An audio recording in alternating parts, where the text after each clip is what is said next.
Welcome back, everybody, to another deep dive.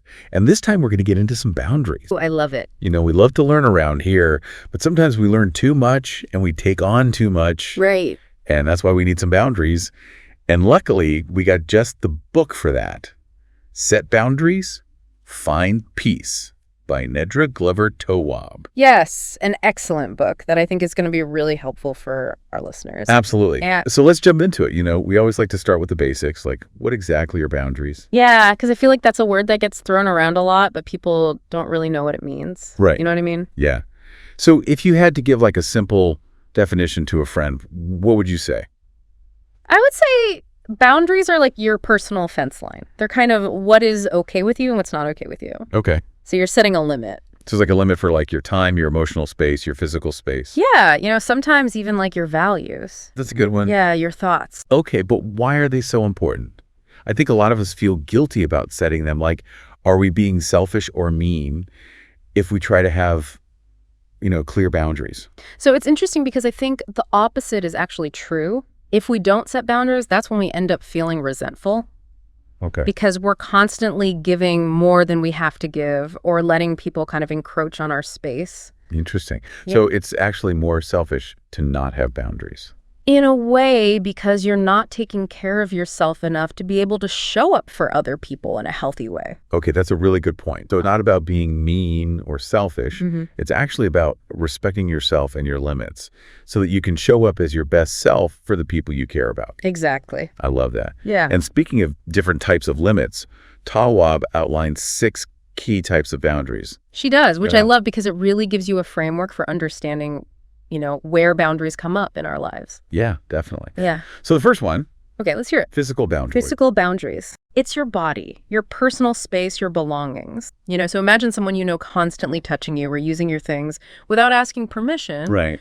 Those are boundary violations. It seems pretty basic, but I think it can get complicated when you factor in things like cultural norms or family dynamics. Absolutely. Context matters so much with all of this. Right. And then the second one is sexual boundaries. Okay. All about consent, respect, feeling safe in any kind of sexual interaction or situation. Yeah. Pretty straightforward.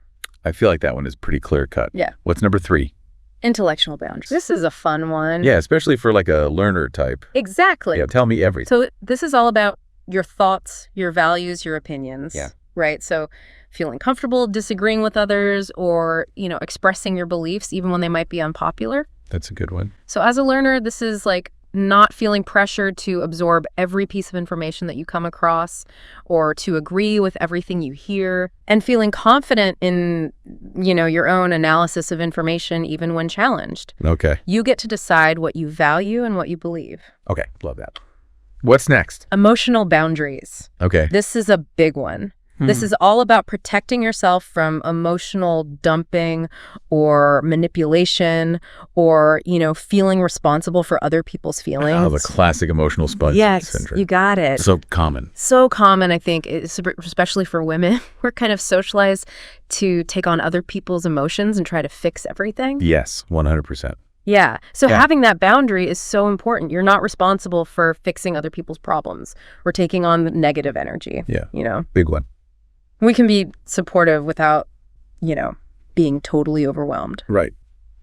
Okay, 2 more. We've got material boundaries. Material. So your stuff, your money, and how you choose to share it or not share it. So, setting limits on lending money or, feeling pressured to give more than you can afford. Yeah, makes sense. And last but not least, time boundaries. Time boundaries. This is one for you. Oh my gosh, I'm the worst at this one. Oh, I bet. I'm always saying yes to new projects, new books, new podcasts, new everything. And then I'm like, wait, I'm drowning. So time boundaries are all about protecting your time and energy by saying no to things that drain you, even if they seem really interesting or important.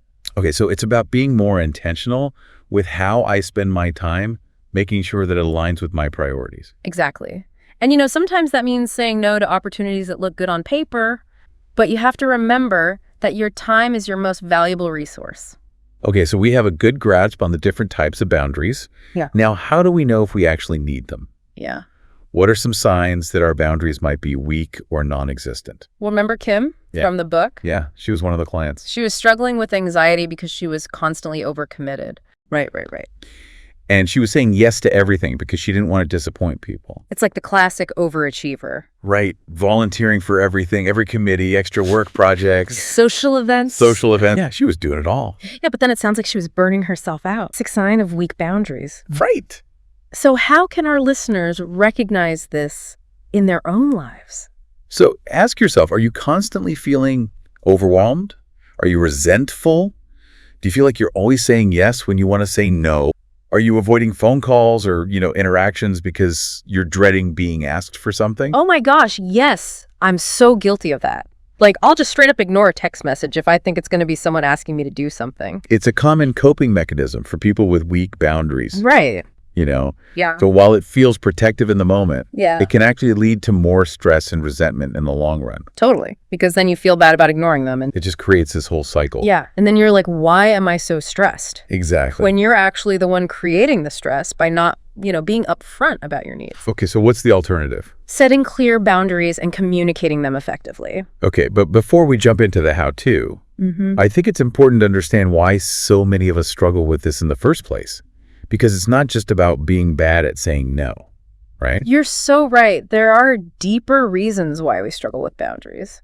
Totally. Like, one of the biggest ones is the fear of being mean or selfish. Yeah, nobody wants to be the bad guy. Right, exactly. And it's so normal to want to be liked and to want people to, think well of us. Wrong. But here's the thing. Setting boundaries isn't about being mean. It's actually about being honest and assertive Okay. about what you need. And what about people pleasing? Oh, huge. Yeah. That's like, a close cousin to fear of, not being liked. People pleasing is basically, prioritizing other people's needs above your own, often to the detriment of your own well-being. Where does that come from? It can come from a lot of places. Yeah. Sometimes it's a fear of rejection. Sometimes it's a belief that your needs aren't as important as other people's needs. Okay, so for people who struggle with people pleasing, where do they even begin to unravel that? I mean, recognizing it is a huge first step, just being aware of that tendency and then, starting to challenge those beliefs. Yeah. And Tawwab also talks about how past experiences can play a role in our ability to set boundaries. Okay, like what kind of past experiences are we talking about here? So, things like childhood trauma, emotional neglect, or even just, growing up in a family where boundaries weren't really modeled or respected. Right. Those experiences can really shape our beliefs about what's acceptable in relationships and make it harder for us to kind of stand up for ourselves. So it's not just about learning a new skill. It's almost like you have to unpack some baggage from the past. Exactly. It's about understanding those deeper patterns Okay. and beliefs that are driving our behaviors. But I imagine even if you've had a really difficult past or, haven't had good role models, it's still possible to learn this stuff. Absolutely. It's never too late to learn. And this book gives you fantastic tools for doing just that. Okay, I'm ready for those tools. Let's get practical here. How do we actually go about communicating our boundaries effectively? Because I feel like it's more than just saying the word no. It's so much more than just saying no. And actually, Tawwab has a really clear formula for assertive communication that I think is really helpful. And it's respectful, but it's firm. Okay, I like that. So one of the biggest takeaways is using I statements. So instead of saying, you always make me feel bad when you do X, Right. you'd say, I feel uncomfortable when you do X. I need you to stop. Okay, so it's about owning your feelings and your needs instead of blaming the other person. Exactly. And it's also really important to be clear and direct. Okay. Don't beat around the bush. Just state your boundary simply and confidently.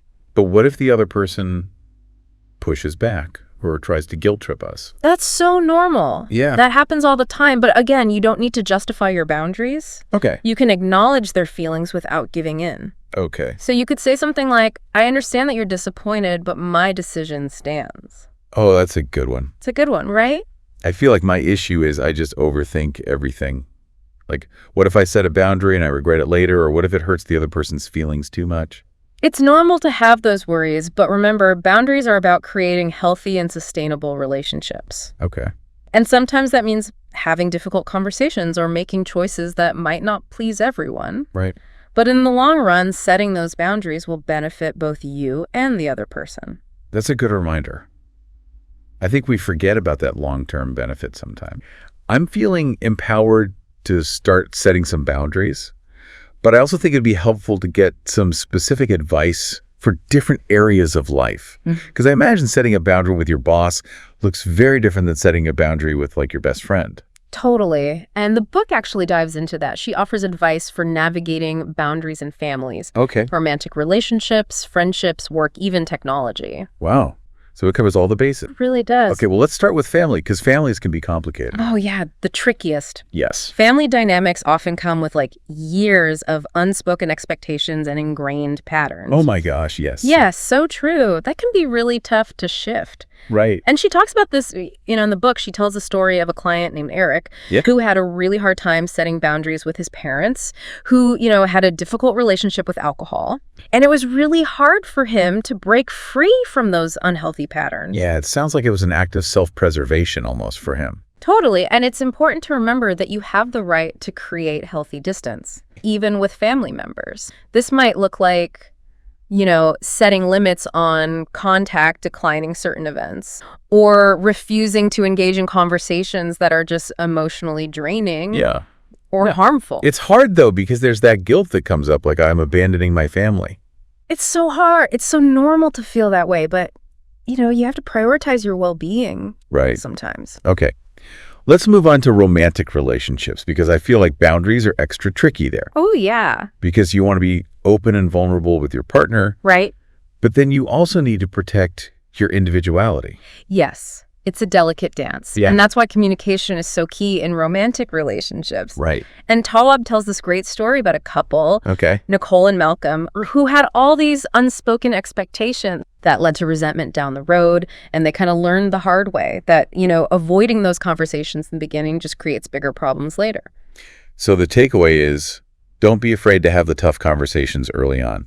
Yes. Talk about your values. Talk about your needs. Yeah. Talk about your deal breaker, Because a lot of times we avoid those conversations because we're afraid of scaring the other person away. Of course. But in reality, it's about creating a strong foundation Yes. for a healthy relationship. Exactly. Where both people feel safe and respected. And I imagine as the relationship goes on, those needs might change, those boundaries might shift. Totally. They're fluid. They can evolve as the relationship grows and changes. So it's an ongoing conversation. It is. Not just a one-time thing. Exactly. Okay, moving on to friendships. Okay. Another tricky one because, we have these unspoken expectations of what it means to be a good friend. Right. Like we should always be there for our friends. Yeah. Even if it's at the expense of our own well-being. Exactly. And, she tells the story of this guy, Dave, who had a friend who was just a chronic complainer. And he was constantly drained Yeah. by this friend,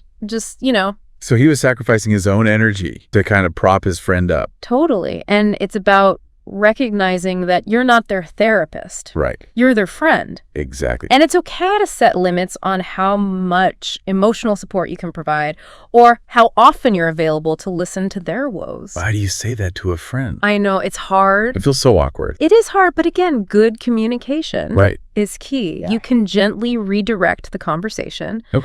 You can set time limits for calls or visits. You can even suggest, alternative ways for them to get support. Like a therapist? Yeah, like a therapist or a support group, So it's about protecting yourself, but also honoring the friendship. Yes. Like, you still care about them. Yes. You just can't be their everything. Exactly. And it's about making that relationship sustainable, Right.